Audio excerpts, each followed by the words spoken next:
journée, amis téléspectateurs de malikounafoni.net. Bienvenue dans ces flashs d'informations du vendredi 23 octobre 2020.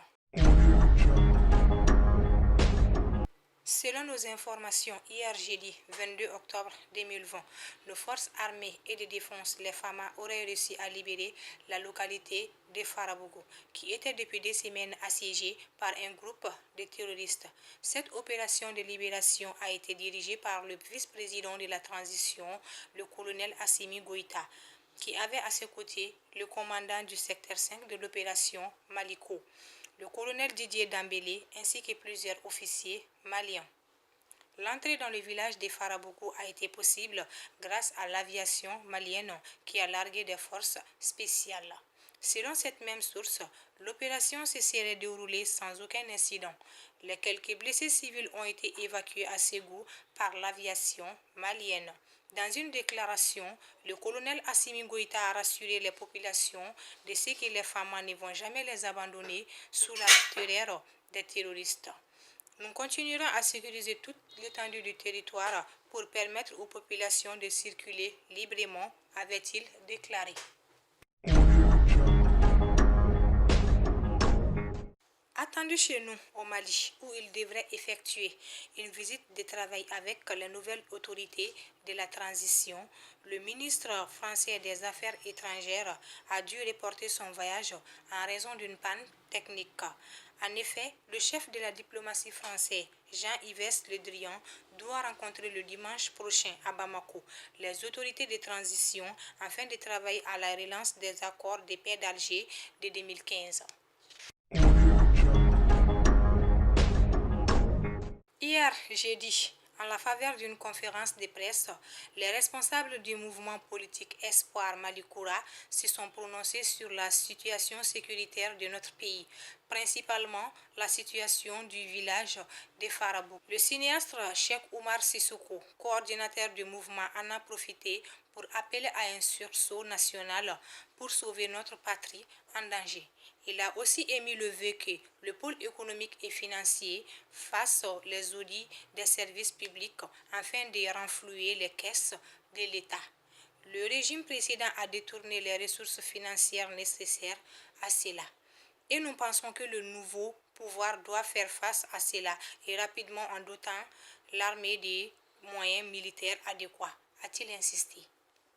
Se prononçant sur le fait que les mouvements des groupes djihadistes en moto se ravitailleraient de moyens et autres engins dans la zone frontalière avec la Mauritanie.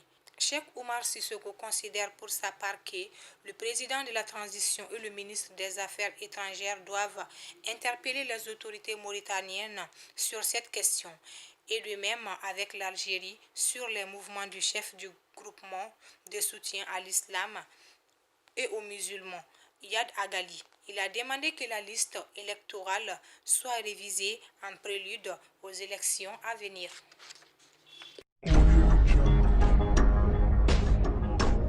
Selon les autorités locales de Tombouctou, le Haut Commissariat pour les réfugiés, le HCR, a offert à 121 ménagers déplacés internes un don composé des tentes familiales, des bâches, des couvertures, des ustensiles de cuisine, des moustiquaires et des nattes synthétiques. Cette opération humanitaire s'est déroulée hier jeudi 22 octobre 2020. À Koro, selon une source concordante, le chef de village des brigades d'Ogon aurait été assassiné par des hommes armés non identifiés. Selon cette même source, le meurtre aurait été commis le 19 octobre 2020, tard dans la nuit.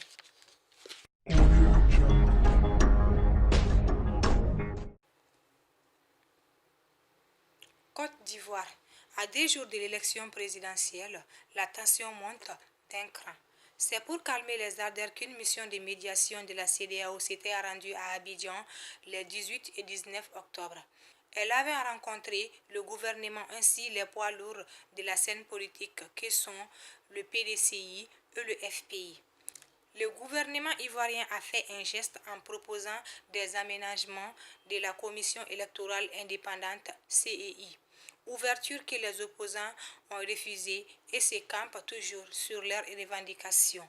Les deux candidats Henri Konan Bédié et Pascal Afin-Guessin refusent en bloc. Cet autre geste de gouvernement de se rencontrer avec le président Ouattara. Rappelons que les opposants à Ouattara demandent le retrait de la candidature de celui-ci.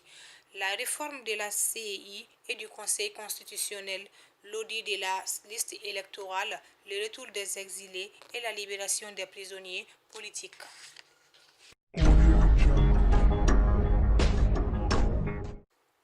Selon l'agence France Presse, c'est aujourd'hui vendredi que la Commission électorale nationale indépendante, CENI, va proclamer les résultats complets de l'élection présidentielle qui s'est déroulée le dimanche dernier. Selon les résultats préliminaires publiés par l'organe en charge des élections, le président sortant Alpha Condé pourrait l'emporter dès le premier tour. Mais contre toute attente, le camp de M. Diallo revendique la victoire et dit avoir obtenu 53% des voix. Il dénonce par ailleurs une fraude à grande échelle qui serait en cours par le pouvoir dans l'intention de falsifier les résultats. Il faut noter que tout cela se passe dans un contexte de vives tensions et de contestation de la régularité du scrutin. La banlieue de Conakry et plusieurs villes ont été le théâtre de heurts entre partisans du candidat Cellou Dalein Diallo, principal challenger du M. Condé à la présidentielle de dimanche, et forces guinéennes. Fidèles abonnés, amis téléspectateurs de MaliKounafoni.net, c'était Fatoumata Koulibaly, votre flash d'information du vendredi 23 octobre 2020. Bonne suite des programmes sur MaliKounafoni.net.